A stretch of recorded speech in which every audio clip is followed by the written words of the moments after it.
जैसा कि हमारा जो समष्टि अर्थशास्त्र की जो सीरीज चल रही थी मैक्रो इकोनॉमिक्स की वो कंटिन्यू है और ये हमारा जो चैप्टर नंबर 2 है और उसका जो लास्ट पार्ट है पार्ट नंबर 9। तो अगर आप लोगों ने इससे के पहले के सारे पार्ट्स को नहीं देखा है तो फाइनली आप प्लेलिस्ट को विजिट कीजिए और उस पार्ट्स को आप देखिए। इसमें बेसिकली जो एक सबसे इम्पोर्टेंट दो टॉपिक पे बात करने वाले हैं जो एग्जाम में पॉइंट है काफ़ी इंपॉर्टेंट है। तो हम सबसे पहले टॉपिक पे आते हैं। टॉपिक हमारा क्या है कि आय का चक्रीय प्रवाह, सर्कुलर फ्लो ऑफ इनकम। ठीक है, तो यहाँ पर हमें समझना कि चक्रीय प्रवाह का मतलब क्या होता है, किसी चीज का फ्लो कंटिन्यू चलते रहेगा। जैसे कि अगर मैं बात करूँ जैसे कि साइकिल या फिर मोटरसाइकिल वगैरह होते हैं तो उसके जो पहिया होता है क्या होता है, अगर गाड़ी चल रही है तो लगातार क्या होता है वो सर्कल करता रहता है, वो फ्लो करता रहता है। तो हमें समझना आय का चक्रीय प्रवाह, यहाँ पर किसका फ्लो होगा, आय का चक्रीय प्रवाह। ये तो ये जो चक्रीय प्रवाह किन तीन चीजों के बीच में होता है, हमारा उत्पादन प्रोडक्शन हो गया, इनकम हो गया और एक्सपेंडिचर आय है।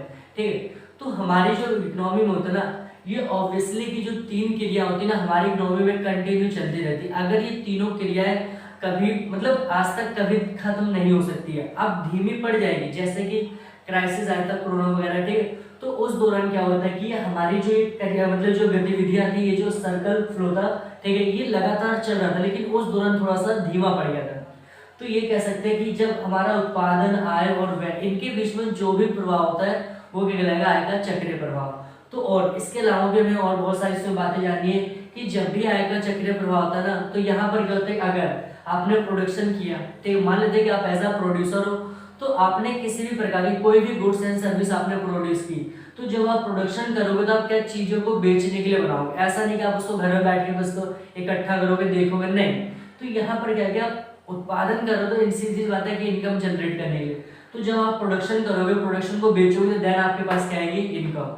अब ऐसा नहीं कि हमारे पास इनकम आए तो हमें कुछ नहीं चाहिए, हम सारा पैसा सेव कर लेंगे, दिस इज नॉट पॉसिबल। ठीक है, तो जो हमारे पास इनकम आएगी हम उस इनकम को क्या करेंगे, अपनी जरूरतों को पूरा करने के लिए। अब हमें दोबारा प्रोडक्शन करना होगा ना, रिप्रोडक्शन हमें दोबारा करना होगा, तो दोबारा प्रोडक्शन करने के लिए हमारे को फैक्टर वगैरह चाहिए। ठीक, तो हम क्या करेंगे, उन फैक्टर पे क्या करेंगे, व्यय कर देंगे, मतलब दोबारा उन फैक्टर पे खर्चा कर देंगे। और जब हम खर्चा करेंगे तो सीधी सी बात है दोबारा हमारा क्या प्रोडक्शन चालू हो जाएगा। और ये हमारा सर्कुलर फ्लो क्या होता है, ये लगातार चलता रहता है। सिंपल है, मतलब अगर समझो कि जो उत्पादन होता है वो आय का सृजन करता है और जो आय होता है वो किसको, व्यय को सृजन करती है, और व्यय जो किसका होता है, उत्पादन का। तो ये तीनों क्या एक दूसरे से जुड़े होते हैं। अगर यहाँ किसी को भी एक को हटा दो तो हमारा जो सर्कुलर फ्लो इनकम है वो पॉसिबल नहीं है।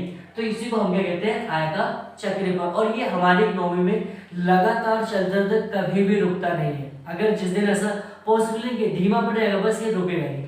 दूसरा हमारा जो टॉपिक है आय के चक्रीय प्रवाह, मतलब आय का जो चक्रीय प्रवाह होता है उसकी मान्यता है। मान्यता का मतलब क्या होता है, मान्यता का मतलब क्या होता है कि अगर हमें कोई चीज जैसे कि लागू करने कोई चीज हमें उसको फॉलो करना है तो उसके कुछ कंडीशंस होती है। जैसे कि अगर हम कोई फॉर्म वगैरह फिल करते हैं, कुछ करते हैं, तो वहाँ पर टर्म्स एंड कंडीशंस आता है, तो हमें उस चीज को पढ़ना वगैरह होता है।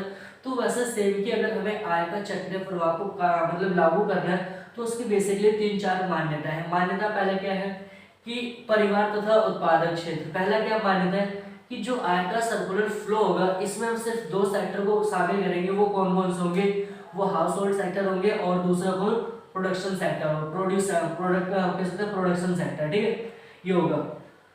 दूसरा क्या हमारा इसकी मान्यता, बचत जैसी क्रियाओं को शामिल नहीं किया था। ये बहुत ही इंपॉर्टेंट पॉइंट है। ठीक है, कि अगर आप लोग एक इकोनॉमिक्स के स्टूडेंट हो तो आप इस चीज को हमेशा याद रखना कि जो हम सेविंग होती है वो हमारी अर्थव्यवस्था के लिए एक अविष्कार होती है। क्यों, क्योंकि ऐसा हमारे जो बहुत बड़े बड़े जो इकोनॉमिक्स है, जो अर्थशास्त्री उन्होंने इस चीज को बताया। ठीक है, तो ये क्वेश्चन भी कभी कभी आपसे पूछा जा सकता है कि बचत हमारी इकोनॉमी के लिए अच्छा भी है कि अच्छा है कि नुकसान, मतलब अच्छा है या फिर बुरा है। तो आपको दोनों आंसर देना पड़ेगा। क्यों, क्योंकि अगर हम सारा पैसा सेव कर लेते तो हमारी इकोनॉमी में प्रोडक्शन ये सर्कल फ्लो होगा नहीं होगा।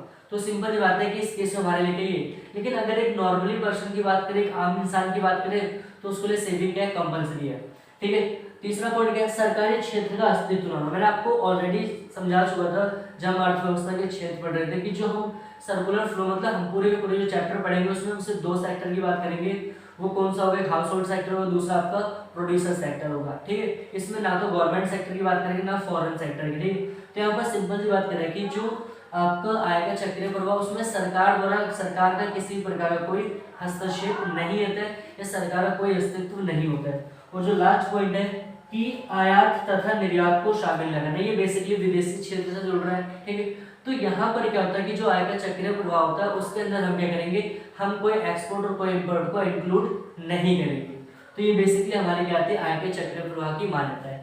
तो छोटा सा हमारा मतलब टॉपिक है, तो आप लोगों को डायग्राम देख के हंसना नहीं, क्योंकि मेरी पेंटिंग थोड़ा सा खराब है, ठीक है। इसलिए आपको जो भी मैं समझा रहा हूँ, समझाने के लिए मैंने काफी इसमें बना दिए, अब आपको सही लगे गलत लग रहा है उस पर हंसना नहीं। तो यहाँ पर समझना मान लेते हैं कि हमारा एक मटका है, ठीक है। इसको समझने के लिए, ठीक है, एक मटका, और मैंने इस मटके को क्या मान लिया कि हमारी इकोनॉमी है। समझना ध्यान से क्या है कि इकोनॉमी, ठीक है।